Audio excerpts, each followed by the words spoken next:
नमस्कार दोस्तों, स्वागत है आपका हमारे YouTube channel government employ news पर, जहां हम लाते हैं आपके लिए ताज़ा और महत्वपूर्ण अपडेट्स। आज हम बात करेंगे एक ऐसी खबर की जो केंद्रीय कर्मचारियों और पेंशन भोगियों के लिए बेहद जरूरी है। जी हां, जुलाई 2025 में महंगाई भत्ते में होने वाली बढ़ोतरी को लेकर एक चौंकाने वाली खबर सामने आई है। क्या यह बढ़ोतरी 2% से कम होगी या शायद बिल्कुल नहीं होगी? आइए इस खबर को विस्तार से समझते हैं।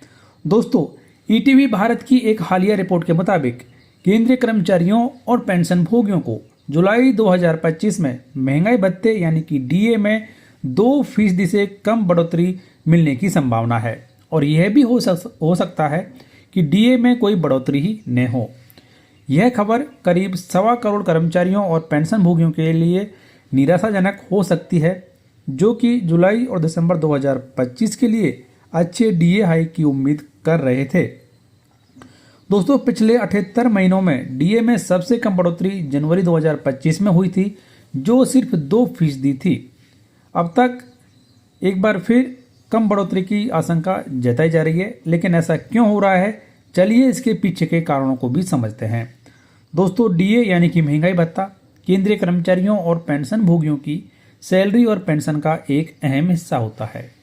यह बढ़ती महंगाई से राहत देने के लिए कर्मचारियों और पेंशन भोगियों को दिया जाता है, और इसे तय करने के लिए all India consumer price index का इस्तेमाल किया जाता है। 2025 के शुरुआती महीनों में all India consumer price index के आंकड़ों में गिरावट देखी गई। उदाहरण के लिए जनवरी 2025 में all India consumer price index का सूचकांक 143.2 अंक था। फरवरी में यह 0.4 अंक घटकर 142.8 पर आ गया, और मार्च में यह 0.2 अंक बढ़कर 143.0 अंक पर पहुंचा।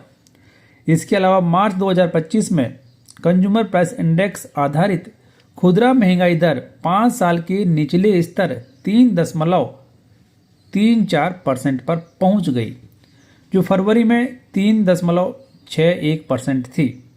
महंगाई में इस कमी का सीधा असर कर्मचारियों की डीए की गणना पर पड़ता है। जुलाई 2025 का डीए जनवरी से जून 2025 के all India consumer price index के आंकड़ों पर निर्भर करता है, लेकिन अगर महंगाई इसी तरीके से कम होती रही तो डीए में बढ़ोतरी या तो बहुत कम होगी या शून्य भी हो सकती है। तो दोस्तों, क्या सच में ही मार्केट में महंगाई कम हुई है या फिर नहीं? कमेंट बॉक्स में लिखकर जरूर बताएं। लेकिन आंकड़ों के आधार पर 5 साल में महंगाई सबसे निचले स्तर पर पहुंच गई है। यह खबर उन कर्मचारियों और पेंशन भोगियों के लिए निराशाजनक है जो ये उम्मीद कर रहे थे कि जुलाई 2025 में उनका अच्छा डीए हाइक मिलेगा, खासकर इसलिए क्योंकि यह 7वें वेतन आयोग का आखिरी डीए हाइक हो सकता है। जी हां, 7वें वेतन आयोग का कार्यकाल 31 दिसंबर 2025 को खत्म हो जाएगा, और जनवरी 2026 से 8वां वेतन आयोग लागू होने की संभावना है। कम डीए हाइक का मतलब है कि कर्मचारियों की सैलरी और पेंशन में अपेक्षित बढ़ोतरी नहीं होगी, जिससे उनकी खरीदारी की क्षमता पर भी विपरीत असर पड़ सकता है।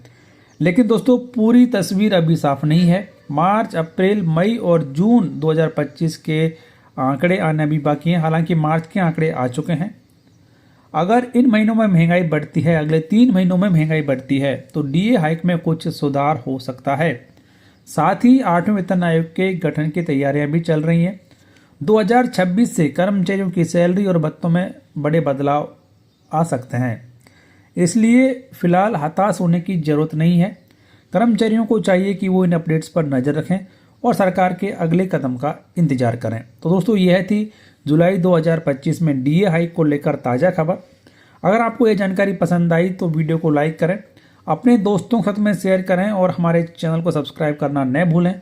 साथ ही घंटी के बटन को दबाएं ताकि आपको हर नई अपडेट सबसे पहले मिलती रहे। तो दोस्तों, महंगाई भत्ते के बारे में आपकी क्या राय है, कमेंट बॉक्स में जाकर जरूर लिखें।